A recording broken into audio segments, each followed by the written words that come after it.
What's up, Nisros? It's the Russian dude. Something interesting may be unfolding in the war between Russia and Ukraine right now, and it's not just about a single strike, single battlefield, or even a single headline. Over the last 24 hours, we have seen several developments, such as potentially the biggest one being Ukrainian drones reportedly striking an aircraft repair facility in occupied Crimea, along with 2 Russian Pantsir-S2 air defense systems.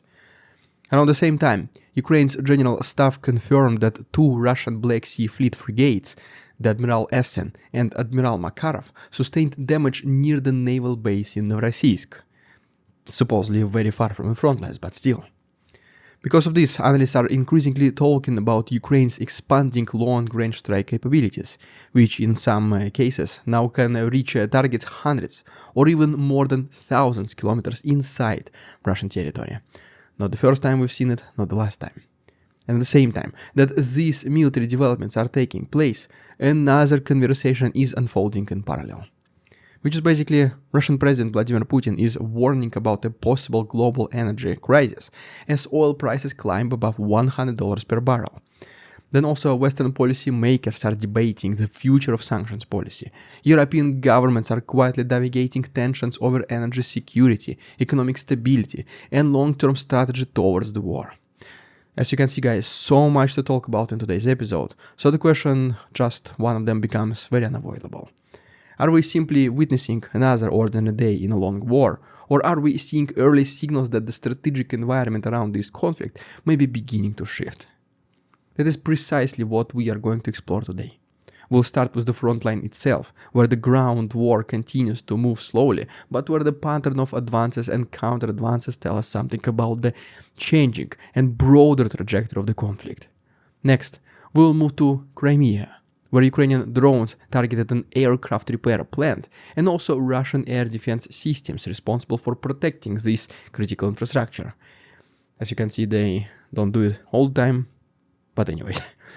After that, we'll examine the strike on Russia's Black Sea Fleet at the port of Novorossiysk, a naval base that was supposed to be a safer location for those ships after earlier attacks near Crimea. Then we will zoom out to look at Ukraine's expanding long-range strike campaign inside Russia and what that means for the geography of this war. And finally, we will move into the geopolitical layer, things like diplomacy, energy markets, sanctions, and the internal debates taking place inside Europe about how this war may evolve over the long term. Because when you connect all these dots together, you begin to see something very, extremely important. This war may still look slow on the map, but the strategic environment around it is constantly changing. So let's start where every war ultimately begins, on the battlefield.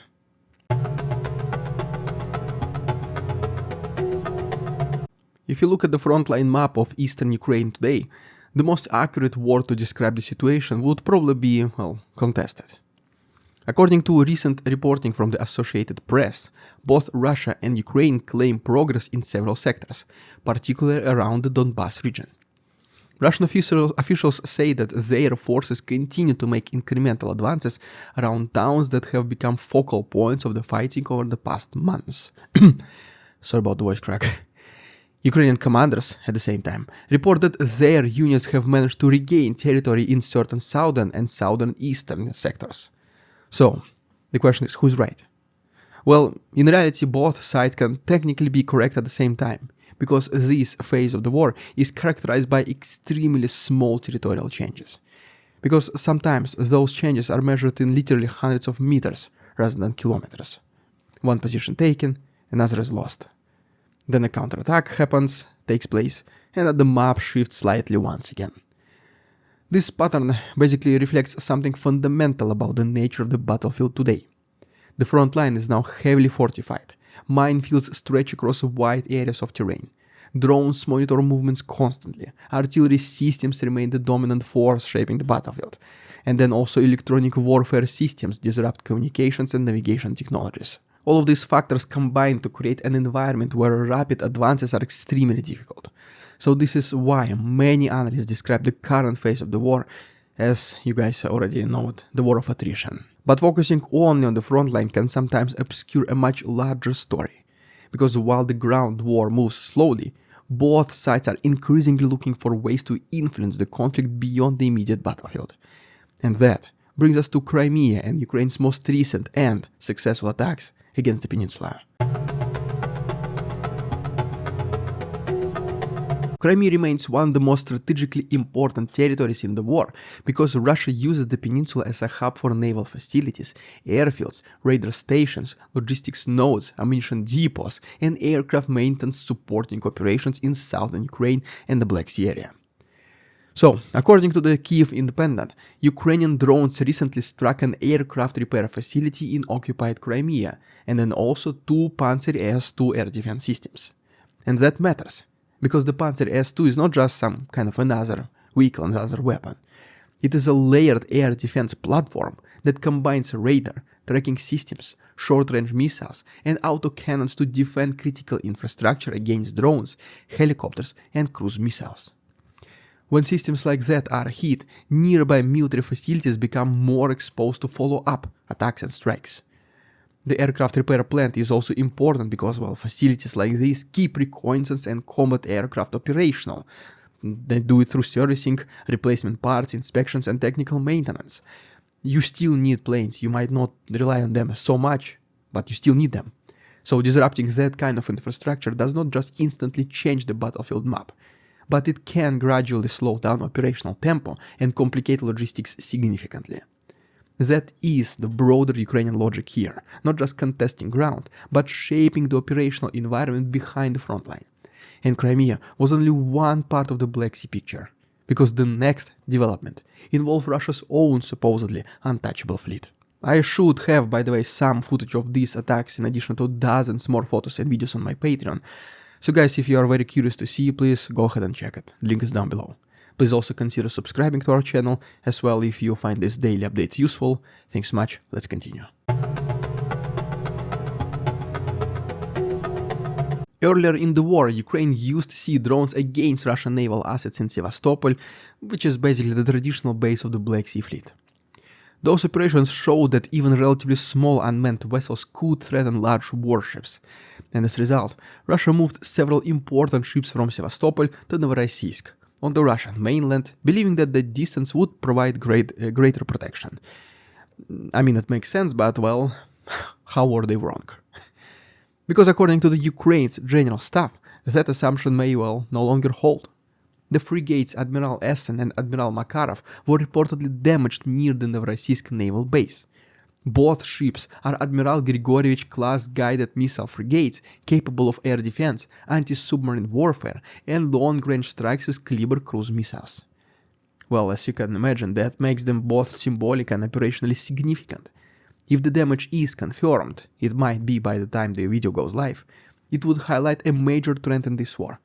That basically distance is no longer the same guarantee of safety as it once was. Drone technology, precision strikes, and long-range unmanned systems are eroding the traditional value of geography, meaning that ports, naval bases, and logistics hubs are now need stronger and constantly adapting defenses. So together with this Crimean strike, this also suggests that the geographic boundaries of the war are also expanding. Let's by the way talk about it in more details in our next chapter. According to Forbes, Ukraine's long-range strike campaign has expanded substantially during the war. Early on, Ukrainian operations were limited mostly to areas near the front line. But over time, Ukraine developed or at least adapted systems capable of reaching targets hundreds and in some cases more than thousands of kilometers away. That means airfields, radar stations, ammunition depots, logistics hubs, command centers deep inside Russia are now all of them are potential targets. It already happened in the past, it will happen in the future. Even when individual strikes do not create dramatic damage, their cumulative effect can still be strategically important.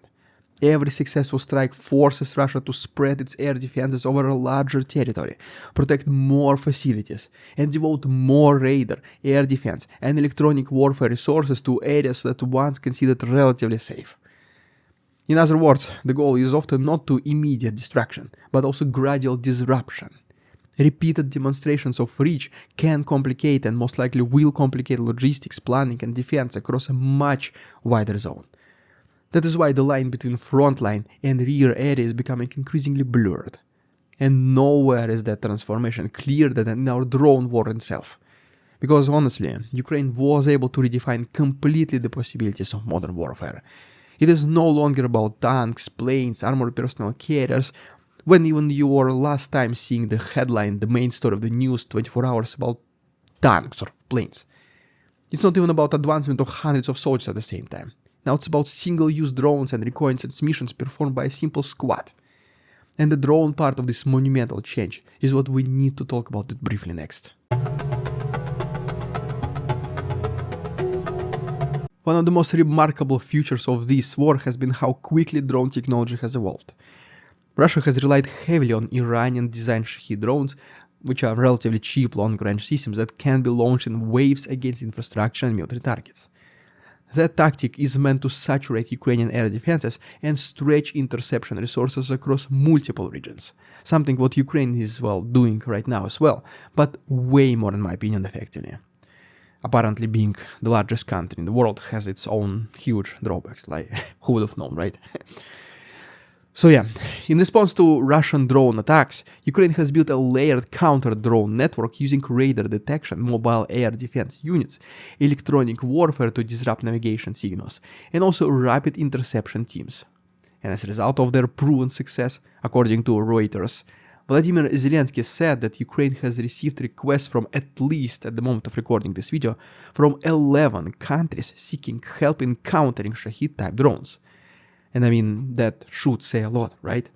Ukraine has effectively become a real-world laboratory for drone warfare, where technologies and tactics are being tested under real combat conditions, something that not too many countries or companies can ever afford.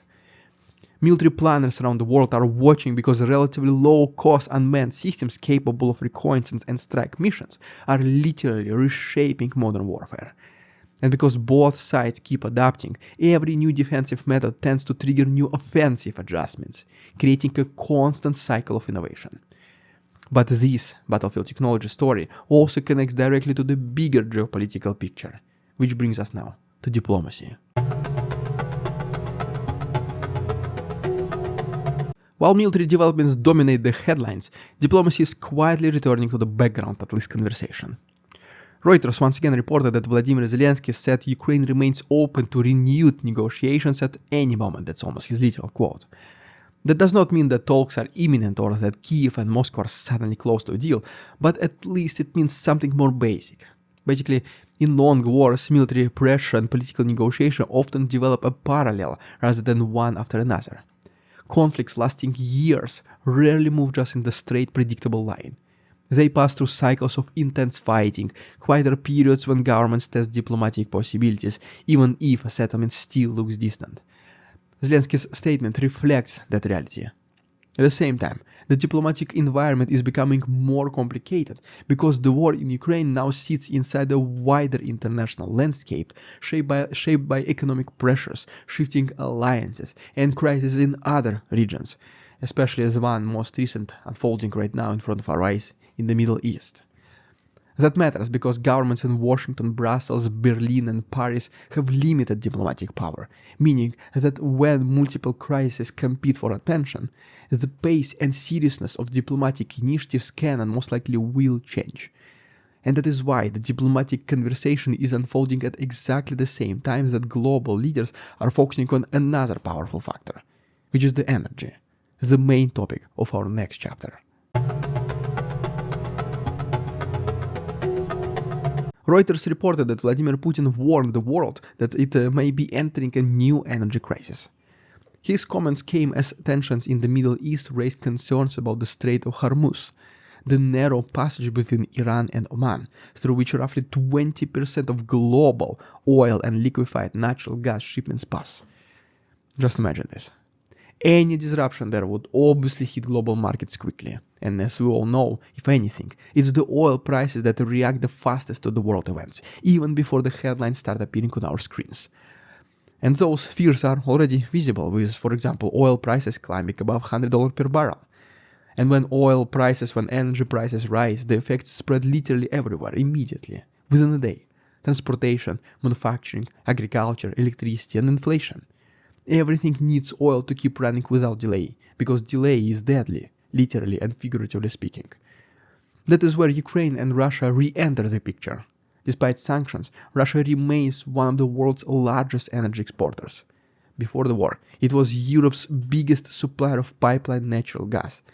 And even though Europe has reduced that dependence through diversification and then also liquefied natural gas imports, global markets still react to Russian supply and export flows. Putin's warning as a result has both economic and geopolitical meaning, especially when paired with hints that Russia could again cooperate with Europe on energy under certain conditions.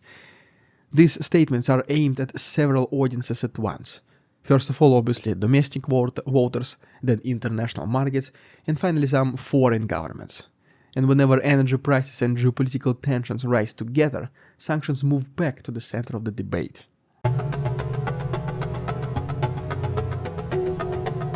Since the beginning of the war, sanctions have been one of the most important and main tools used by the United States, the European Union, and their allies to pressure Russia and Putin specifically economically, and limit the resources available for a long military extended campaign. These measures have targeted banks, technology imports, shipping, aviation components, and especially the energy sector, which has historically been one of Russia's biggest sources of revenue. Still is. But sanctions, well, do not exist in a vacuum. The global economy is interconnected, and energy is one of the clearest examples of this case. Oil and natural gas remain foundational to transportation industry, and electricity generation. So when supply tightens or prices surge, the consequences go far beyond the regional political dispute. According to The Guardian this time, officials in Washington are discussing whether adjustments to some Russian oil sanctions specifically might eventually be considered if energy market volatility becomes more severe. This obviously does not mean that the sanctions are about to disappear. It only means that the governments are trying to balance long-term strategic pressure on Russia with domestic economic stability. And that fragile balancing act becomes especially visible in Europe, because unfortunately for Ukraine, some European leaders' patience is running thin. They're basically right now facing a very difficult decision and dilemma: continue supporting Ukraine or switch their attention towards their own people. The dilemma that many politicians can only pray that they would never have to face.